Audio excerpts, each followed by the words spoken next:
How do you teach your kids about ancient philosophy? Well, you probably don't tell them that you're going to teach them about ancient philosophy because they will definitely not be interested. But the reality is that most of the ancient philosophers were parents. Most of the ancient philosophers tried to be good parents. And many of the stories that we have of the ancient philosophers, particularly the Stoics, is them talking about lessons that they're trying to teach young people. And so this art of being a Stoic parent is not a theoretical one, it's a very real one. Marcus Aurelius had children. Epictetus didn't have any children of his own, but he adopted a boy and raised him. Seneca had a child. We don't know if he lost the child young, but we know he was a father. We know he wrote a lot about parenting. And then he essentially raised Nero from adulthood. Not necessarily a success story, but the Stoics were thinking about how you train young people from the beginning. Cato had children. In fact, his daughter, Portia, clearly he taught philosophy, and she became sort of a Stoic superhero in her own way. So what are some of the Stoic lessons for parenting? Well, I think the first, and this is, I think, the simplest, most direct thing you can teach your children. It's this sort of core lesson in Stoicism, and it's we don't control what happens, but we always control how we respond. That's the core of Stoicism, right? We have powerlessness over the external world, over so many things in the external world, but we have complete power over ourselves, over our thoughts, over our emotions. So one of the things a parent trying to teach their kid Stoicism can do, they don't have to teach them names or dates or places or any of that.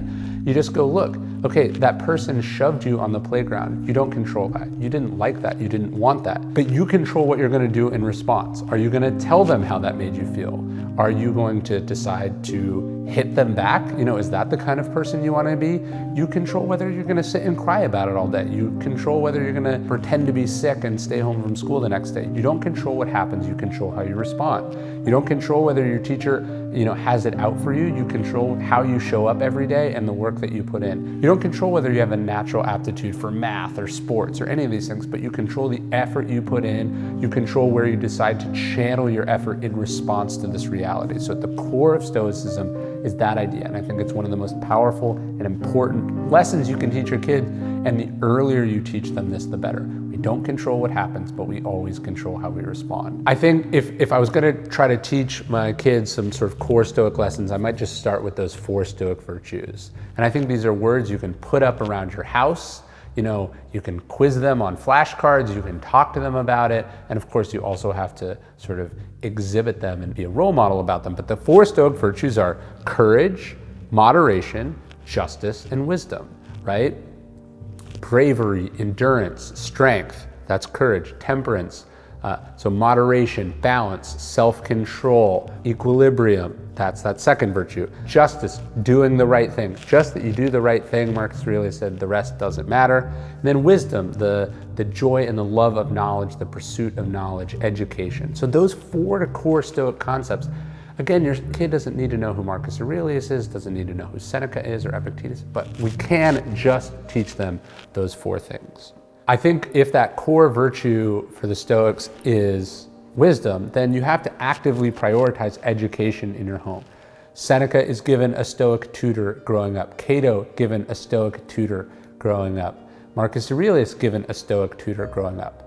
Epictetus meets Musonius Rufus more in his 20s, who he studies under. So who are the smart minds? Who is handling your kids' education? It's not just about where they're going to school. Who are their educational role models? Who are you surrounding them by that they are learning explicitly from? So that's one of the things I'm thinking about with my kids.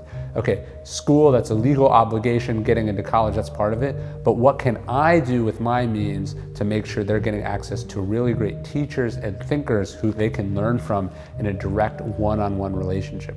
We all know that mentorship is really the way that we get ahead, really the way we come to understand things on a deep level. So how are you helping provide that for your kid? And I think this is part of that idea of education. It's not just, hey, you're young, you have to go learn these things, but you have to learn alongside your kids. So Seneca talks about how when he's writing his letters to Lucilius, he says, like, assume that I am laying in the same hospital with you. Like, we're both learning, we're both sick, we're both trying to get better.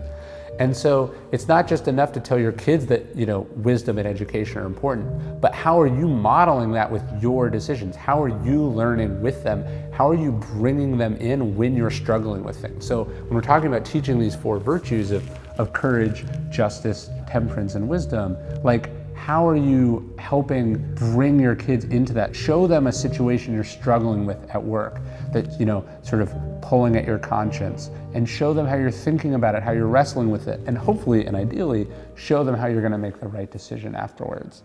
I think another core part about teaching our kids Stoicism, once you sort of laid this foundation, is don't baby them when it comes to books. People used to read Seneca and Marcus Aurelius when they were kids. George Washington was introduced to Stoicism like as a preteen, right? So when are you introducing them to the text? Don't just assume like, oh, they're young, I have to give them this special kid-friendly version. Like, no, kids used to read Epictetus in Greek and in Latin. They would learn them in the original languages, right? And we would never expect our kids to do that, but the reality is they could, because we know that generations before they did. So I think we get better by wrestling with difficult ideas, by big ideas, by sort of reading above our level, as we talk about at Daily Stoic. So don't infantilize your kids and assume they're not capable of pushing themselves.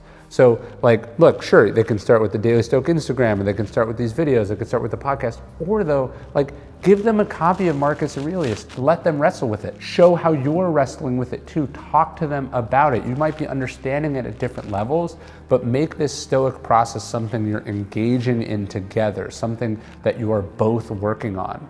A house without books is not a home. So what kind of books are you inspiring your kids to read? Are you pushing them to read? They will rise to your level of expectation when it comes to education. If you assume they're kids and they don't know anything, they're not going to know anything. So push them to really read these texts, and I think they'll be able to absorb Stoicism at a level that will surprise you. The ultimate, most important way to teach Stoicism to your kids is to just live it, right?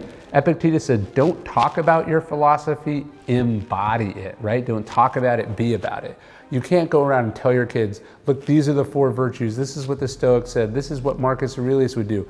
What matters is what you do. What matters is how you live, how you and your wife or your husband, how you guys model this behavior for your kids. Don't talk to them about being Stoic and then freak out in traffic.